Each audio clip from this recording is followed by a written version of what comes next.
एका ठिकाणी माझ्या घरापासून प्रभादेवीपर्यंत चालत जाताना परत जाताना मला वाटलं की आपण परत घरी चालत न जाताना टॅक्सीने जावं, ऊन यावं म्हणून एकही टॅक्सी मिळाली नाही. तिथे एक उबर उभी होती, पांढरी टॅक्सी. मी त्याला एकदा नाही 2 वेळा विनंती केली की मी पैसे देते, पण मला तुम्ही प्लीज माझ्या घरी सोडा. ही जर यंत्रणा सशक्त करायची असेल तर जर तिथे लाईनीनी टॅक्सी उभ्या असतील, लाईनीनी उबर्स उभ्या असतील आणि मी पैसे भरायला तयार आहे, तर मला ती सुविधा का मिळू नये? नमस्कार, सुप्रभात. मी सुप्रिया सुळे.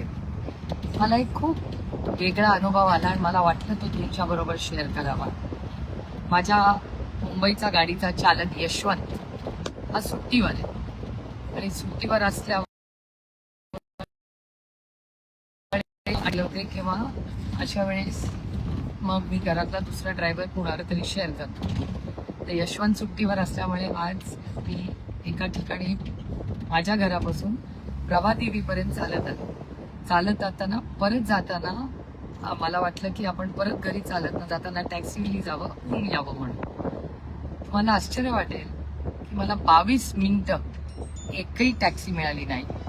तिथे एक उबर उभी होती, पांढरी टॅक्सी. मी त्याला एकदा नाही 2 वेळा विनंती केली की मी पैसे देते, पण मला तुम्ही प्लीज माझ्या घरी सोडा. तो माणूस ऐकायला तयार नाही. मी समजू शकते उबर असेल किंवा कुठली प्रायव्हेट एजन्सी असेल तर ऑनलाईनच बुक करता येते. मला हा मनात प्रश्न येतो की जर उबर मोकळीच असेल, आत्ता त्याला गिऱ्हाईक नसेल, तर त्यांनी जर गिऱ्हाईक मिळाला तर तो घ्यावा का नाही घ्यावा, हा एक मुद्दा माझ्या मनात आला. एखादी सिनियर सिटीजन असेल, मला 22 मिनिटं उन्हात थांबणं काय फार माझ्या वयाला किंवा माझ्या तब्येतीला काही अडचणीचं नव्हतं. पण एखादी वृद्ध महिला असेल, एखाद्याला कामावर जायचं असेल, एखादी प्रेग्नंट महिला असेल, ती जर तिथे थांबली असेल आणि तिथे जर एक उबर उभीच असेल, तर त्या उबरला किंवा त्या रेंटेड टॅक्सीला ती प्रायोरिटी मिळावी का नाही मिळावी? मला 22 मिनिटांनंतर ही टॅक्सी मिळाली. माझे आभार आहेत त्या टॅक्सी चालकांना.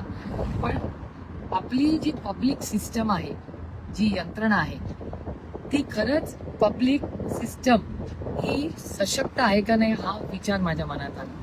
कारण का एरवी मी गाडीने जाते, त्याच्यामुळे मला खरंच मी खूप प्रांजळपणे कबूल करते की पब्लिक सिस्टम बद्दल मी भाषणही करते, अनेक वेळा करते. पण मूलभूत जी गोष्ट आहे की एखाद्या टॅक्सी रिक्षासाठी आपण थांबलो, एखादा नाही म्हणला त्याच्यातही काही गैर नाही, त्याचंही काहीतरी काम असेल. पण प्रभादेवीच्या चौकात 22 मिनिटं थांबून जर सीधा भैया, जर सीधा ले लीजिए वो टाटा गार्डन के लेफ्ट लेना है. थँक्यू भैया. जर आपल्याला एखाद्याला, माझ्या समोरून एक मुलगी आली, तिला कामावर जायचं होतं म्हणून माझी टॅक्सी मी तिच्यासाठी सोडली. कारण का खरंच माझी पहिली मीटिंग आज 10 वाजता आहे, त्याच्यामुळे तिला जास्त गरज होती त्या टॅक्सीची म्हणून मी सोडून दिली. पण दरवेळीच मलाही ती टॅक्सी सोडणं शक्य असेल का? आणि खरंच एक पब्लिक सिस्टम म्हणून मला असं वाटतं आपण आणि या नवीन उबर वगैरे ज्या निघाल्यात आणि टॅक्सीज, ही जर यंत्रणा सशक्त करायची असेल तर जर तिथे लाईनीनी टॅक्सी उभ्या असतील, लाईनीनी उबर्स उभ्या असतील आणि मी पैसे भरायला तयार आहे, तर मला ती सुविधा का मिळू नये? एकीकडे आपण ट्रॅफिक कमी करूया, पब्लिक ट्रान्सपोर्ट स्ट्रेंथन करूया, या गोष्टी वारंवार बोलतोय. त्याची अंमलबजावणी जर ग्राउंडवर होणार नसेल तर कसं? आणि हा फक्त माझा वैयक्तिक मुंबईचा प्रॉब्लेम नाही, सगळीकडेच येतो. त्याच्यामुळे एक पॉलिसी म्हणून आपण याच्यात काय सुधारणा केल्या पाहिजे हा अनुभव मला आलाय. तुम्हालाही कुणाला या पॉलिसीसाठी काही सुधारणा द्यायचे असतील तर प्लीज मला सोशल मीडियावर कॉन्टॅक्ट करा. मी स्वतः परिवहन मंत्र्यांना कॉन्टॅक्ट करून ह्या ज्या ग्राउंड रियालिटीज आहेत त्या त्यांच्यापर्यंत पोहोचवण्याचा नक्की एक प्रयत्न करीन.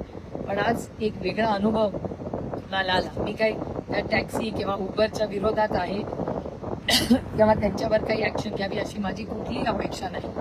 पण एक ट्रान्सपोर्ट सिस्टम ही सशक्त करण्यासाठी जर कुठे गॅप्स असतील त्या भरत काढणं एक कन्झ्युमर म्हणून ही माझी नैतिक जबाबदारी, एक लोकप्रतिनिधी म्हणून पण, एक नागरिक म्हणून पण आहे आणि ती सरकार दरबारी पोहोचवल्या पाहिजेत. म्हणून मी हा फेसबुक लाईव्ह केलाय. तुम्हालाही असे काही अनुभव आले तर जरूर ते माझ्यावर शेअर करा. आज एक छान आणि वेगळा अनुभव ग्राउंड रियालिटी मला आला, याचा खरंच एक मनापासून आनंद आणि समाधान आहे. आणि आज माझे चालक यशवंतनी सुट्टी दिल्यामुळे हा वेगळा अनुभव आला, त्याच्यामुळे यशवंतचे आभार.